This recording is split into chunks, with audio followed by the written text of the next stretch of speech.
Hi. Today I will be explaining the concepts of efficiency, economic surplus, market failure, and deadweight loss. Buyers in a market are told to keep buying a product until the marginal benefit that product yields to them is equal to the marginal cost. This is known as the rational rule for buyers. The same rule applies to sellers as well, as they should keep producing a product until the marginal benefit is equal to the marginal cost. This is known as the rational rule for sellers. If this rule is followed by all players in a market, the equilibrium quantity of the product will be produced and sold, leading to the largest surplus possible. This is referred to as the efficient outcome, as it ensures that the market has maximized the possible gains that can be extracted from the market.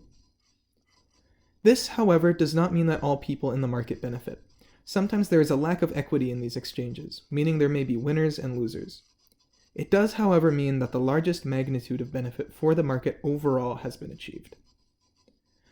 Economic surplus in a given market simply refers to the difference between marginal benefit and marginal cost.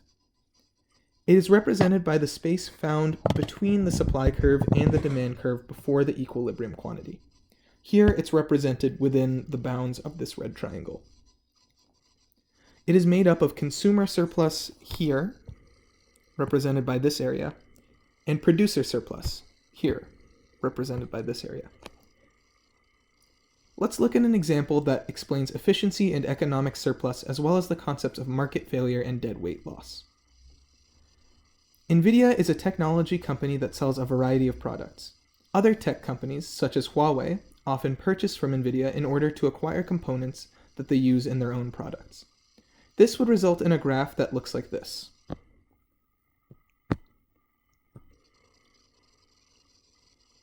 This represents the overall market for microchips. The area below here represents the producer surplus that microchip producers, including NVIDIA, gain by selling to companies like Huawei. And the top area represents the consumer surplus that consumers like Huawei gain by purchasing their products, right here. Together, these two areas represent the overall economic surplus of the market, once again marked out by the bounds of the red triangle. This graph also represents the efficient outcome of the market. All possible gains are being made. Recently, the US government has been planning to restrict the amount of sales that NVIDIA can make to Huawei.